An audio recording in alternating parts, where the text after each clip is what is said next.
Learn about another voice and culture of Taiwan with We Love Hakka. 现在就让我们一起加入客家风情，大家来讲客家吧。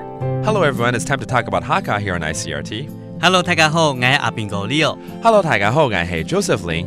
And aside from talking about the culture of the Hakka people and the food and places to go, sometimes we like to invite Leo to teach us something simple, basic, and fun, like nursery rhymes. 其实有时候我们会请 Leo 来介绍一些童谣啊，因为我童心未泯啊。是童心未泯，未泯对，因为呢，从这种童谣里面呢，可以不但学到一些客语哦，还可以就是一些很基本的人生的道理也可以带出来。对呀，对呀，所以今天教一个吧。好，没问题。那今天我教这个童谣的名称呢，就叫做一张桌。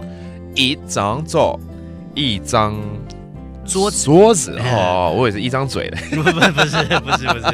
好，一张桌 ，a table. That's the nursery rhyme. All right. 西西房房一張台，年年讀書捱一來，二讀三年唔識書。愛讀三年金秀才。OK， 都是跟一张桌一个 table 有关系。是，那我们把它这个分段式来解释。再讲第一句是西西房房一张台，西西缝缝一张台，也就是四四方方的一张桌子。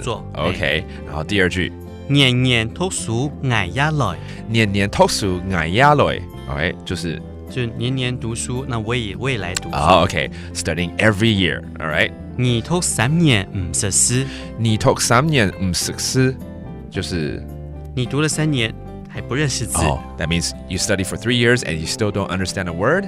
And finally, 捱讀3年金秀才，捱讀3年金秀才，就是我捱嘛，对不对？对，讀了3年變成秀才了。對After 3 years of studying hard, I become a great student.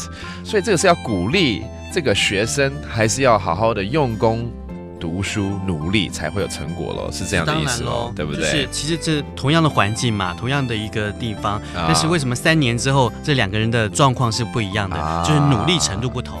Okay, again, encouraging people to be more hardworking, to be diligent, and study hard in order to be successful.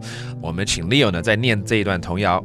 西西房房一張台，年年讀書捱一來，二讀3年唔識書，捱讀3年金秀才。